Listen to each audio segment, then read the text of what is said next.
What's going on, everyone? Thanks for clicking on the video. If you like this video, leave it a like, comment on what you want to see in future videos, and subscribe and turn on post notifications so you never miss a future video. Now today we're going to be talking about one of my favorite exercises to do for my back muscles to increase my strength in my back, and that is the row. Just a couple key things we want to pay attention to, so make sure you stick around for the full video and see proper technique, some tips, and we also have a few different items that you can find, just kind of lying around your house that you can use for your home workouts. So with the rowing movement, the muscles that it actually works are your muscles in the middle of your back as well as your lats. So the lats are the big muscles that go down your sides as well as toward the middle of your back, and your mid-back muscles, which are your rhomboids, and some other smaller muscles as well. And you can also work your rotator cuff and your traps and your shoulders and your biceps.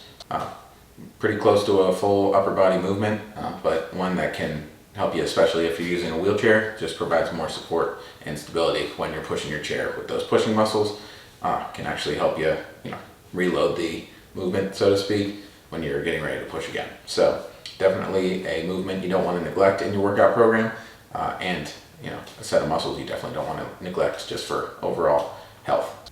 So the first piece of equipment we're going to be talking about is the resistance band.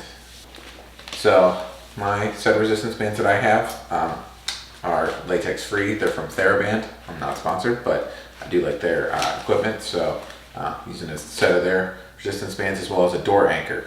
Anytime you're doing any kind of pulling movement and you don't have anything like a sturdy table or a chair leg or anything like that that's going to stay in place when you're pulling that you can anchor the resistance band to, I recommend you using one of these. They're both pretty cheap options. I can leave some information in the description below so you can check those out if you wish.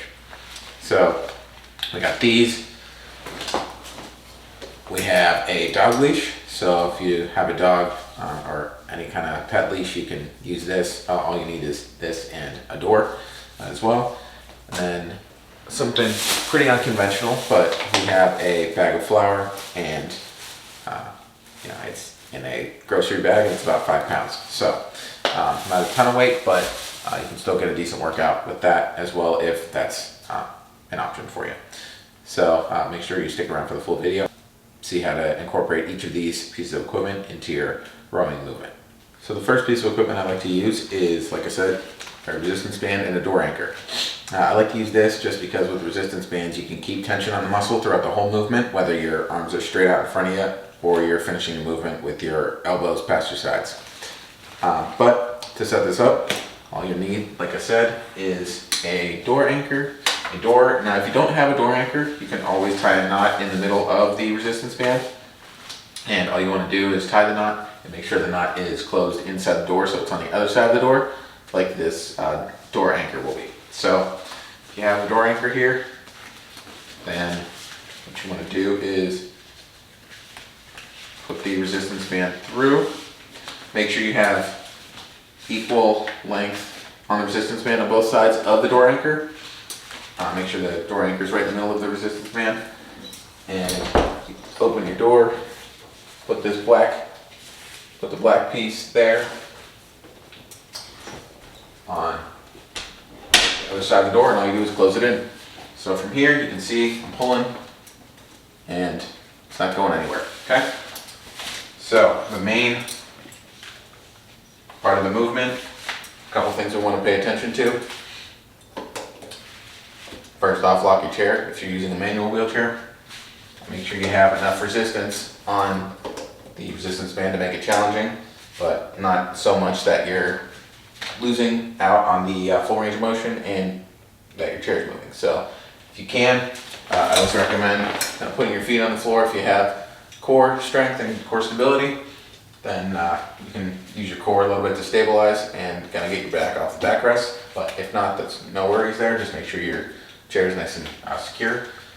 Now to start the movement, what we're going to do is we're going to start with our arms out straight, and what we're going to do is pull so our elbows come past our sides. Okay? So that's the whole movement. Arms straight, arms past our sides. So here's what it looks like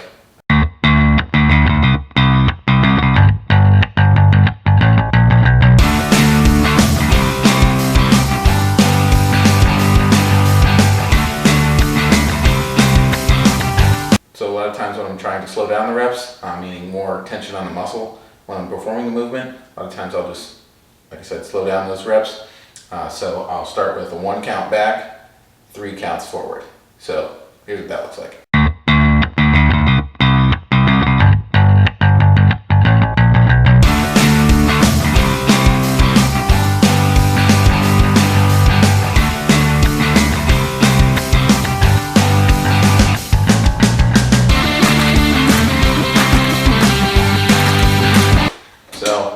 So that is the basics for the row with a resistance band.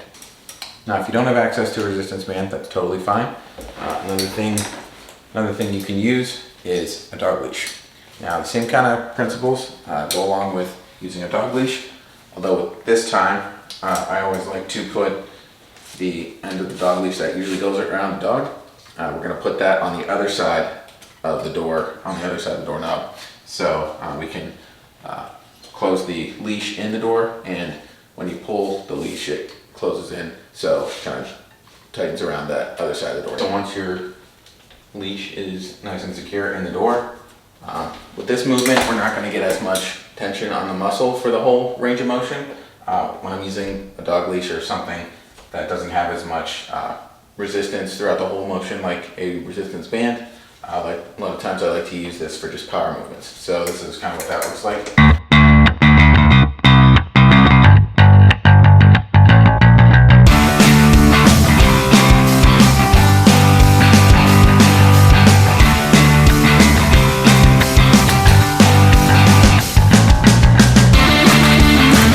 So with that movement, like I said, I'm really working, main pull of the movement. You're not really going to be, feeling any kind of resistance when you're going forward.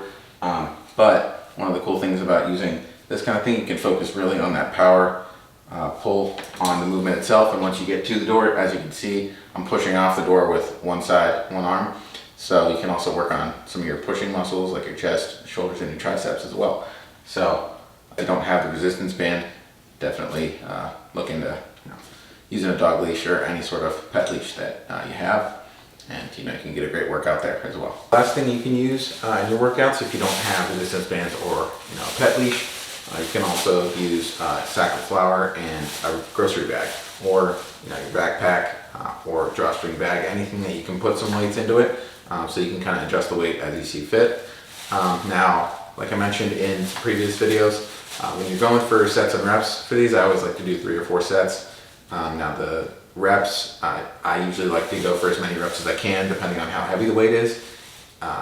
Comparatively, if I know I can get a ton of weight in the gym on a machine doing the row, then when I'm working out at home, I'm obviously not going to have as heavy weights. So I usually just go until failure with that, and rest for about 1.5 minutes.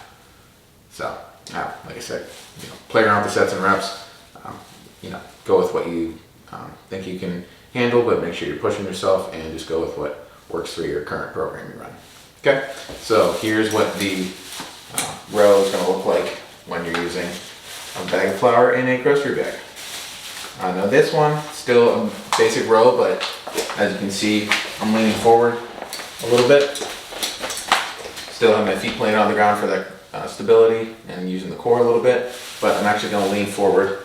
So this one is actually still a row, but bent over row. So I'm going to keep my back straight, and we're still pulling elbow past the sides, okay?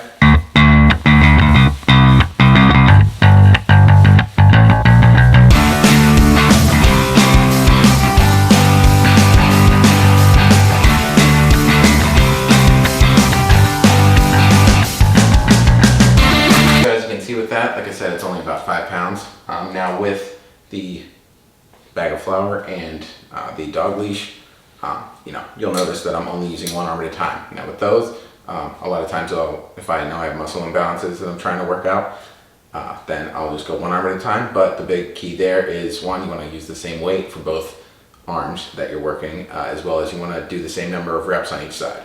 So I usually like to start off with my weaker arm. Now if my weaker arm gets, say 10 reps, and my stronger arm gets 15 reps. I want to stick with the number of reps that my weaker arm got, so you can kind of build up the strength evenly from there. Okay, so give those a try.